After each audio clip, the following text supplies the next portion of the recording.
जय श्री राम। प्रेमी भक्तों, आज लाइव में किसी ने ये प्रश्न पूछा कि जब नाम जप सिद्ध होने वाला होता है तो क्या होता है।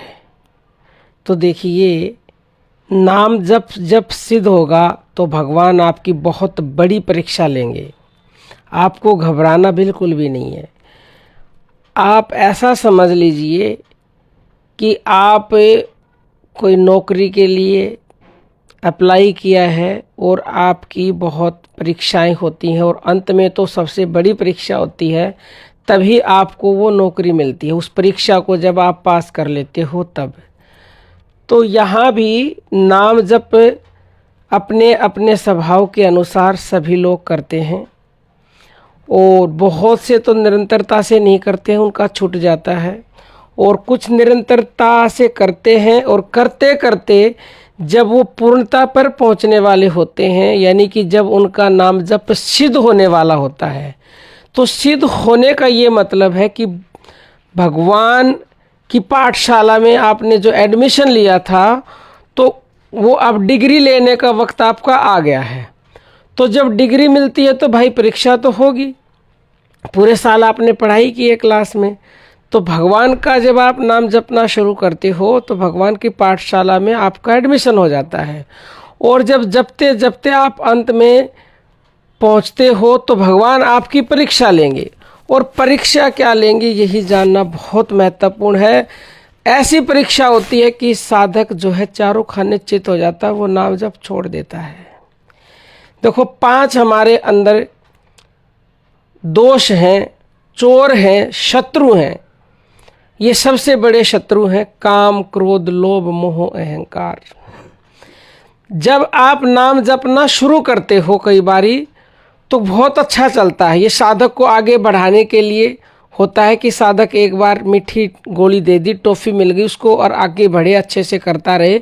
लेकिन जब आप जिद ही बांध लेते हो, निरंतरता से करते रहते हो, तो भगवान सोचते भाई ये तो निरंतर करने लगे, अब इसको परीक्षा में पास करना पड़ेगा। लेकिन डिग्री देने से पहले, पास करने से पहले वो आपके सामने कुछ ऐसी चीज़ें लेके आएंगे जिनसे आप घबरा जाओगे। तो वो क्या होगा? देखो, काम, क्रोध, लोभ, मोह, अहंकार। काम वासना, सबसे पहले काम वासना इतनी बढ़ सकती है कि आपसे रुका नहीं जाएगा। तो नहीं रुका जाएगा तो फिर ये तो बहुत ख़राब चीज़ है ना। तो आपको कंट्रोल करना होगा अपने ऊपर, ज़बरदस्ती नाम जप निरंतर करना होगा और आपको बहना नहीं है। काम वासना बढ़ भी सकती है, घट भी सकती है। इसमें अनमैरिड बच्चे भी आ जाते हैं। अनमैरिड जो साधना कर रहे हैं उनकी भी काम वासना बढ़ सकती है, बुरे बुरे विचार आ सकते हैं। ऐसा कल ही एक साधक का कमेंट आया था, वो अनमैरिड है, उसके साथ ऐसा हो रहा है जो उसने कभी सपने में भी नहीं सोचा। मतलब ऐसे विचार आ रहे हैं मन में कि उसको बताने में भी शर्म आती, लेकिन गुरु से कभी कुछ छुपाना नहीं चाहिए, तो उन्होंने बता दिया। तो ऐसा आपके साथ भी हो सकता है, आपको घबराना नहीं है। ऐसी स्थिति हो तो ज़बरदस्ती नाम जप करो और गुरु के ऊपर अर्पण करो, गुरु से मदद मांगो। घट भी सकती है, अब जो वैवाहिक हैं उनकी काम वासना घट गई तो ये भी एक परीक्षा है।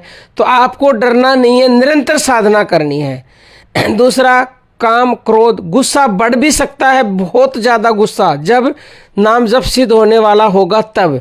तो आपको डरना नहीं है, बढ़े या घटे निरंतर साधना करनी है। लोभ, मोह, अहंकार। अहंकार भी ज़्यादा आ सकता है कि मेरी साधना सिद्ध होने वाली है, ये भी घातक है। तो आपकी साधना फिर बढ़ ही नहीं सकती, परीक्षा में फेल हो जाओगे। तो 5 चीज़ों में से कोई भी शत्रु आपको परेशान करे तो आपको डरना बिल्कुल भी नहीं है।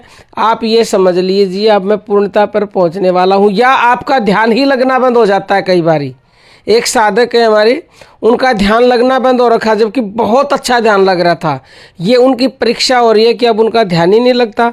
तो मन कहेगा छोड़ दो, तो मन की आपको सुननी नहीं है, क्योंकि मन आपको हटाना चाह रहा है। मन ही भगवान है और वो भगवान ही स्वयं कह रहे कि तू हट जा यहाँ से।